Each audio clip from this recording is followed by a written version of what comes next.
The tongue-cut sparrow. Long, long ago in Japan there lived an old man and his wife. The old man was a good, kind-hearted, hard-working old fellow, but his wife was a regular crosspatch who spoiled the happiness of her home by her scolding tongue. She was always grumbling about something from morning to night. The old man had for a long time ceased to take any notice of her crossness. He was out most of the day at work in the fields, and as he had no child, for his amusement when he came home, he kept a tame sparrow. He loved the little bird just as much as if she had been his child.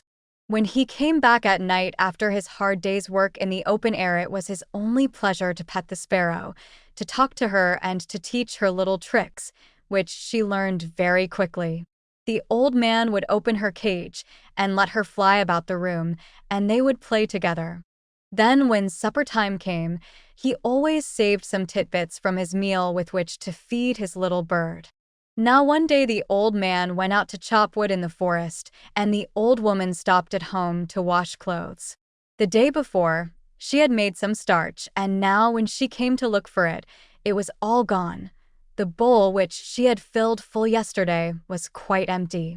While she was wondering who could have used or stolen the starch, down flew the pet sparrow, and bowing her little feathered head, a trick which she had been taught by her master, the pretty bird chirped and said, "It is I who have taken the starch. I thought it was some food put out for me in that basin, and I ate it all. If I have made a mistake, I beg you to forgive me. Tweet, tweet, tweet." You see from this that the sparrow was a truthful bird, and the old woman ought to have been willing to forgive her at once when she asked her pardons so nicely. But not so. The old woman had never loved the sparrow, and had often quarreled with her husband for keeping what she called a dirty bird about the house, saying that it only made extra work for her. Now she was only too delighted to have some cause of complaint against the pet. She scolded and even cursed the poor little bird for her bad behavior, and not content with using these harsh, unfeeling words, in a fit of rage, she seized the sparrow, who all this time had spread out her wings and bowed her head before the old woman, to show how sorry she was, and fetched the scissors and cut off the poor little bird's tongue. "I suppose you took my starch with that tongue. Now you may see what it is like to go without it." And with these dreadful words she drove the bird away, not caring in the least what might happen to it, and without the smallest pity for its suffering, so unkind was she. The old woman, after she had driven the sparrow away, made some more rice paste, grumbling all the time at the trouble, and after starching all her clothes, spread the things on boards to dry in the sun, instead of ironing them as they do in England. In the evening the old man came home. As usual, on the way back he looked forward to the time when he should reach his gate and see his pet come flying and chirping to meet him, ruffling out her feathers to show her joy, and at last coming to rest on his shoulder. But tonight the old man was very disappointed, for not even the shadow of his dear sparrow was to be seen. He quickened his steps, hastily drew off his straw sandals, and stepped on to the veranda. Still no sparrow was to be seen. He now felt sure that his wife, in one of her cross tempers, had shut the sparrow up in its cage. So he called her and said anxiously, "Where is Susan Sand, Miss Sparrow, today?" The old woman pretended not to know at first and answered, "Your sparrow? I am sure I don't know. Now I come to think of it, I haven't seen her all the afternoon. I shouldn't wonder if the ungrateful bird had flown away and left you after all your petting." But at last, when the old man gave her no peace, but asked her again and again, insisting that she must know what had happened to his pet, she confessed all. She told him crossly how the sparrow had eaten the rice paste she had specially made for starching her clothes, and how when the sparrow had confessed to what she had done, in great anger she had taken her scissors and cut out her tongue, and how finally she had driven the bird away and forbidden her to return to the house again. Then the old woman showed her husband the sparrow's tongue, saying, "Here is the tongue I cut off. horrid little bird, why did it eat all my starch? How could you be so cruel? Oh, how could you so cruel? Was all that the old man could answer. He was too kind-hearted to punish his beshrew of a wife, but he was terribly distressed at what had happened to his poor little sparrow. What a dreadful misfortune for my poor Susan Sand to lose her tongue, he said to himself. She won't be able to chirp any more, and surely the pain of the cutting of it out in that rough way must have made her ill. Is there nothing to be done? The old man shed many tears after his cross wife had gone to sleep.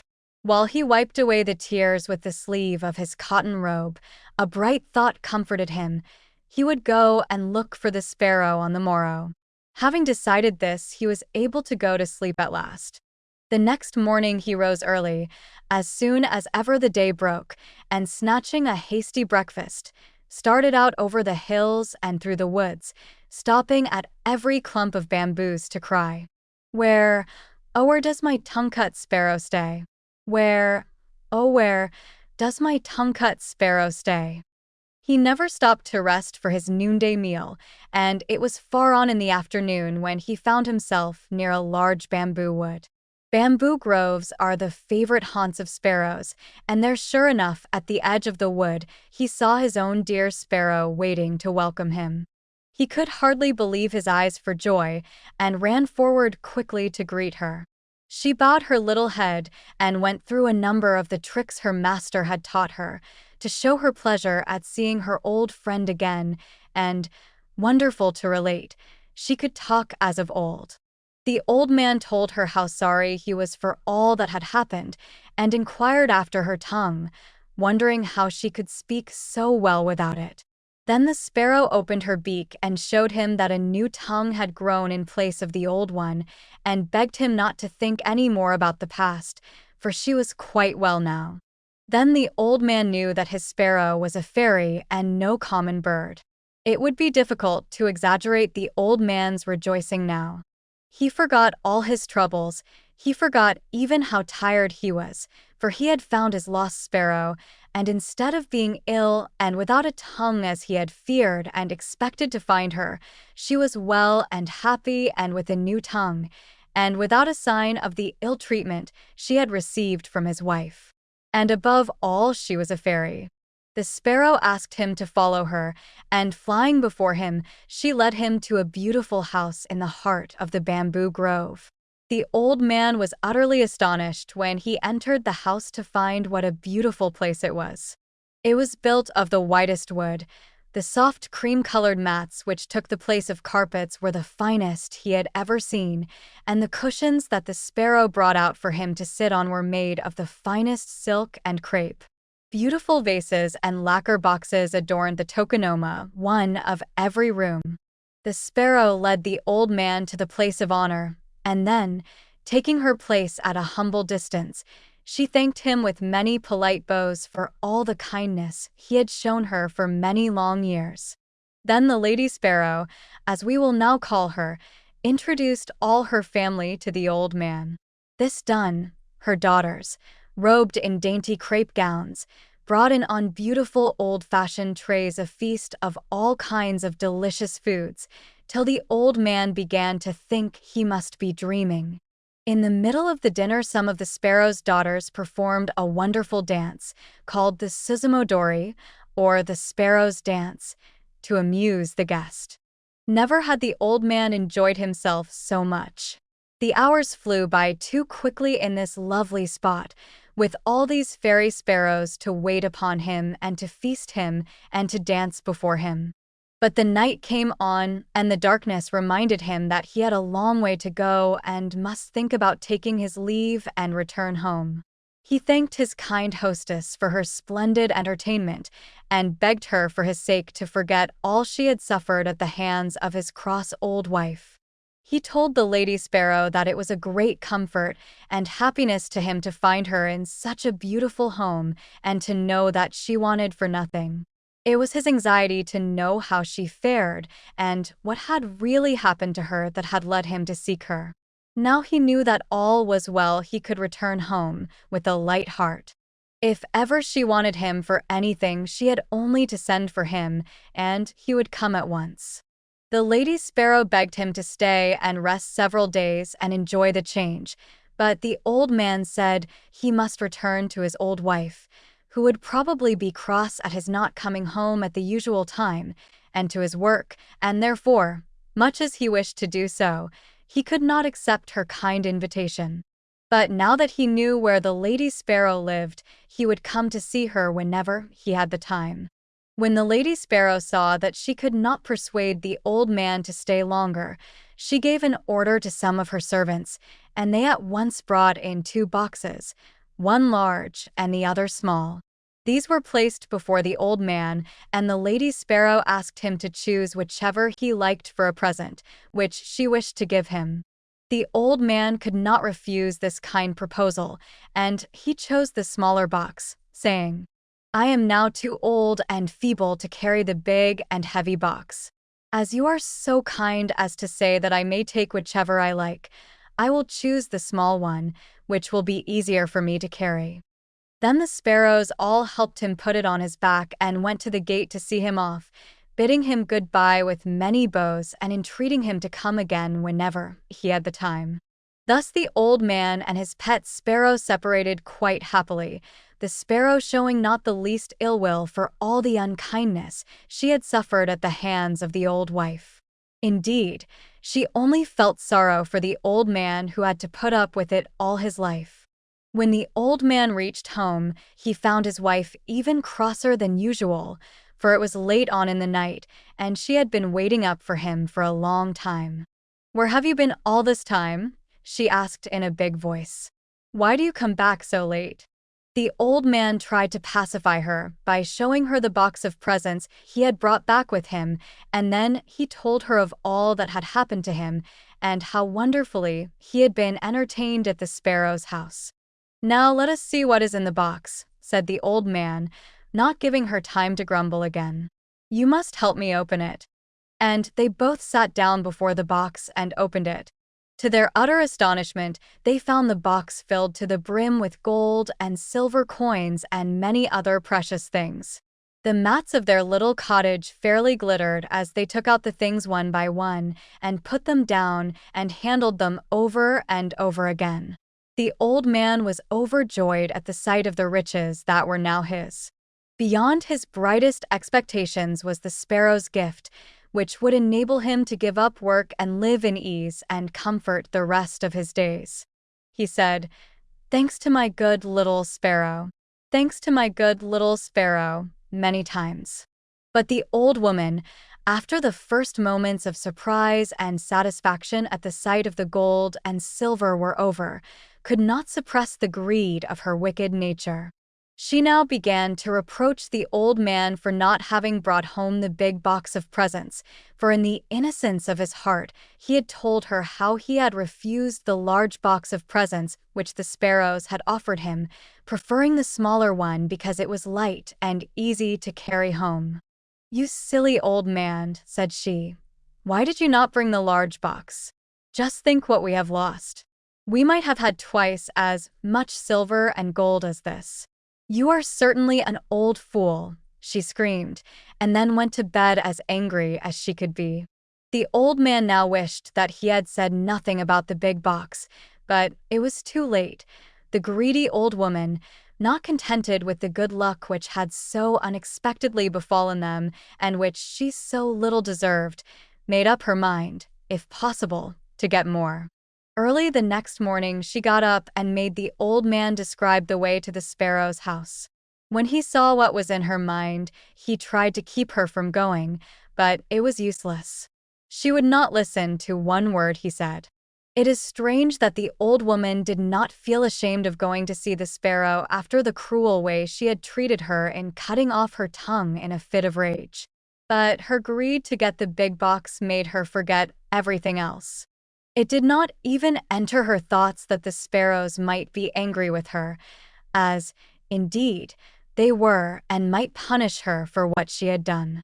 Ever since the Lady Sparrow had returned home in the sad plight in which they had first found her, weeping and bleeding from the mouth, Her whole family and relations had done little else but speak of the cruelty of the old woman. How could she, they asked each other, inflict such a heavy punishment for such a trifling offense as that of eating some rice paste by mistake? They all loved the old man who was so kind and good and patient under all his troubles, but the old woman they hated, and they determined, if ever they had the chance, to punish her as she deserved. They had not long to wait. After walking for some hours, the old woman had at last found the bamboo grove which she had made her husband carefully describe, and now she stood before it crying out, "Where is the tongue-cut sparrow's house? Where is the tongue-cut sparrow's house?" At last she saw the eaves of the house peeping out from amongst the bamboo foliage. She hastened to the door and knocked loudly. When the servants told the Lady Sparrow that her old mistress was at the door asking to see her, she was somewhat surprised at the unexpected visit after all that had taken place, and she wondered not a little at the boldness of the old woman in venturing to come to the house. The Lady Sparrow, however, was a polite bird, and so she went out to greet the old woman, remembering that she had once been her mistress. The old woman intended, however, to waste no time in words. She went right to the point, without the least shame, and said, "You need not trouble to entertain me as you did my old man. I have come myself to get the box which he so stupidly left behind. I shall soon take my leave if you will give me the big box. That is all I want." The Lady Sparrow at once consented and told her servants to bring out the big box. The old woman eagerly seized it and hoisted it on her back, and without even stopping to thank the Lady Sparrow began to hurry homewards. The box was so heavy that she could not walk fast, much less run, as she would have liked to do. So anxious was she to get home and see what was inside the box, but she had often to sit down and rest herself by the way. While she was staggering along under the heavy load, her desire to open the box became too great to be resisted. She could wait no longer, for she supposed this big box to be full of gold and silver and precious jewels like the small one her husband had received. At last this greedy and selfish old woman put down the box by the wayside and opened it carefully, expecting to gloat her eyes on a mine of wealth. What she saw, however, so terrified her that she nearly lost her senses. As soon as she lifted the lid, a number of horrible and frightful-looking demons bounced out of the box and surrounded her as if they intended to kill her. Not even in nightmares had she ever seen such horrible creatures as her much-coveted box contained. A demon with one huge eye right in the middle of its forehead came and glared at her. Monsters with gaping mouths looked as if they would devour her. A huge snake coiled and hissed about her, and a big frog hopped and croaked towards her. The old woman had never been so frightened in her life, and ran from the spot as fast as her quaking legs would carry her, glad to escape alive. When she reached home, she fell to the floor and told her husband with tears all that had happened to her, and how she had been nearly killed by the demons in the box. Then she began to blame the sparrow, but the old man stopped her at once, saying, "Don't blame the sparrow. It is your wickedness which has at last met with its reward. I only hope this may be a lesson to you in the future." The old woman said nothing more, and from that day she repented of her cross, unkind ways, and by degrees became a good old woman, so that her husband hardly knew her to be the same person, and they spent their last days together happily, free from want or care, spending carefully the treasure the old man had received from his pet, the tongue-cut sparrow.